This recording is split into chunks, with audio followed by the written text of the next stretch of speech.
Halo, Assalamualaikum warahmatullahi wabarakatuh. Selamat pagi anak-anak. Baik, hari ini kita akan belajar mata pelajaran IPA.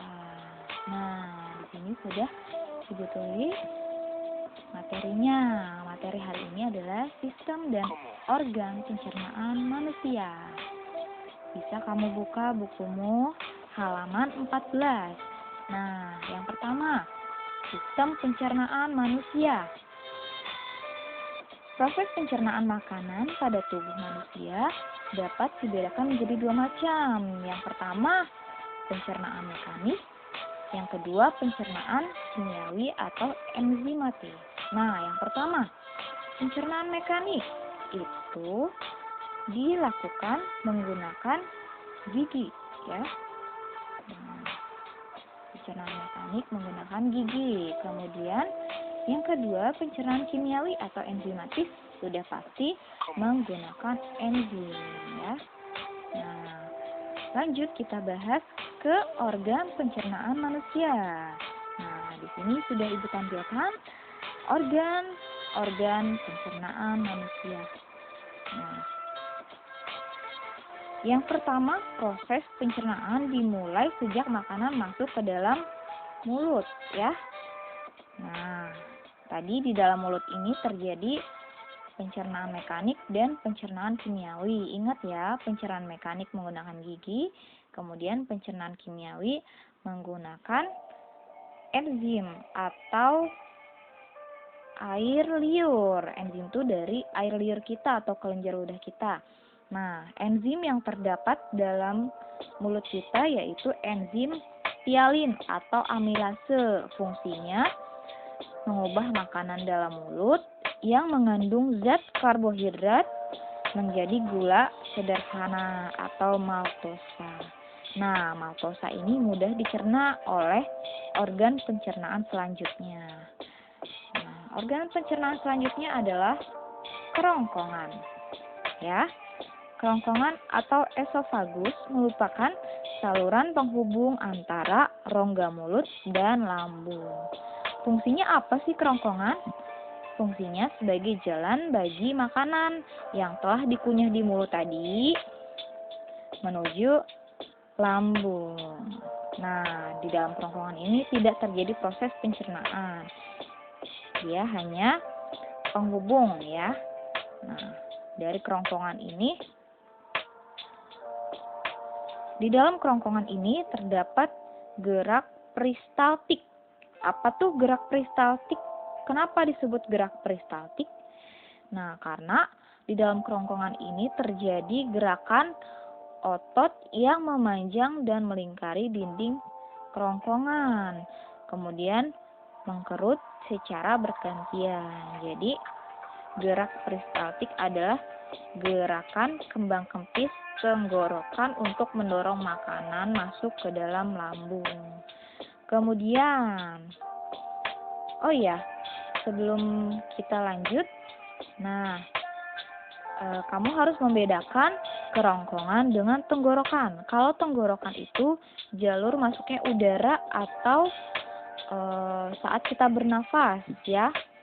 Kalau kerongkongan jalur masuknya makanan. Jadi kalau tenggorokan jalur masuknya udara untuk menuju paru-paru. Kalau kerongkongan jalur masuknya makanan menuju lambung. Nah, dari kerongkongan lanjut ke hati. Ya, hati itu fungsinya untuk apa? Menetralkan racun. Kemudian ke empedu, baru ke lambung. Nah, di lambung ini ada proses pencernaan. Lambung itu terdiri dari 3 bagian, ya. Bagian atas, bagian tengah, dan bagian bawah. Nah, dinding lambung ini terjadi gerakan mengaduk, ya. Gerakan mengaduk terjadi terus-menerus, baik pada saat lambung berisi makanan maupun pada saat lambung kosong, ya. Jadi jangan sampai lambung kamu kosong atau bisa terkena penyakit pada lambung nanti. Nah, Setelah dari lambung ada pankreas, lanjut ke usus halus. Nah, di usus halus ini tempat penyerapan sari-sari makanan dan tempat terjadinya proses pencernaan paling panjang. Kenapa paling panjang? Karena usus halus terdiri atas usus 12 jari, usus kosong, dan usus penyerap. Nah, di dalam usus halus terjadi proses pencernaan kimiawi. Jadi organ yang melakukan proses pencernaan kimiawi itu di mulut, yaitu menggunakan enzim pialin atau amilase atau kelenjar ludah kita. Nah, di usus halus juga ada pencernaan kimiawi melibatkan berbagai enzim. Jadi, karbohidrat dicerna menjadi glukosa, lemak dicerna menjadi asam lemak, dan lain-lain ya. Nanti kamu bisa pelajari lebih lanjut lagi.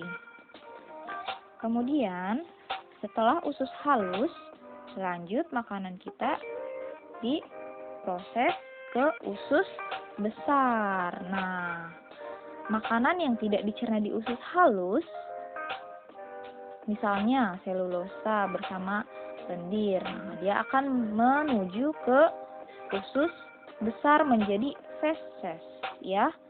Feses itu apa? Kotoran. Nah, setelah dari usus besar,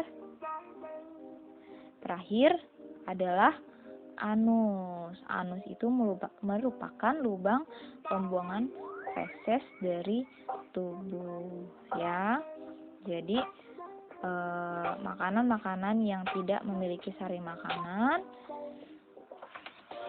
kemudian ke usus besar lalu dibuang melalui anus, ya. Oke. Cukup sekian penjelasan dari Ibu. Mudah-mudahan dapat dipahami. Untuk lebih lanjutnya kalian bisa saksikan video berikutnya. Terima kasih. Wassalamualaikum warahmatullahi wabarakatuh.